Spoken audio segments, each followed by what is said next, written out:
Next question, సౌర వ్యవస్థలో అత్యంత ప్రకాశవంతమైన గ్రహం ఏది? సో ఇది మనకు ఎయిత్ క్లాస్లో నుంచి వచ్చింది, ఎయిత్ క్లాస్ ఫిజికల్ సైన్స్లో నుంచి. నక్షత్రాలు సౌర వ్యవస్థ అనే లెసన్ నుంచి వచ్చింది క్వశ్చన్.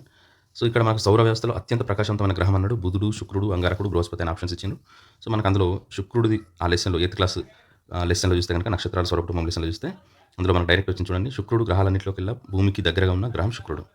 ఇది ఆకాశంలో కనబడే అన్ని గ్రహాలకల్లా అత్యంత ప్రకాశవంతమైనది. సో ఇక్కడ ఇదే కదా మనకు ప్రకాశవంతమైన గ్రహం ఏది అని అడిగింది. So option 2 is the right answer. Next ఇంకా దీని మీకు క్వశ్చన్స్ ఫ్రేమ్ చేసేది ఏవి ఉంటాయంటే మన ఏపీడిఎస్లో కూడా అడిగిండు morning star, evening star.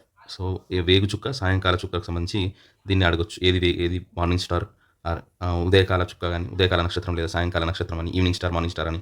So ఇలా ఏది అడిగినా కానీ అది శుక్రుడు అవుతుంది.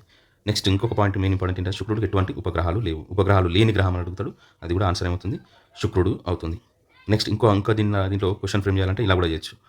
భూమికి పడమర నుండి తూర్పుకు తిరుగుతుంటే ఇది తూర్పు నుండి పడమరకు తిరిగే లక్షణాలను కలిగి ఉంటుంది. అంటే భూమి ఏమో మనకి వెస్ట్ నుంచి ఈస్ట్ వైపుకి తిరుగుతుంది, రొటేట్ అవుతుంది.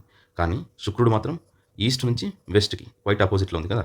సో ఇది శుక్రుడు ఈస్ట్ నుంచి వెస్ట్కి, తూర్పు నుంచి పడమరకి తిరుగుతుంది. సో దీనిపైన కూడా క్వశ్చన్ ఫ్రేమ్ చేయొచ్చు.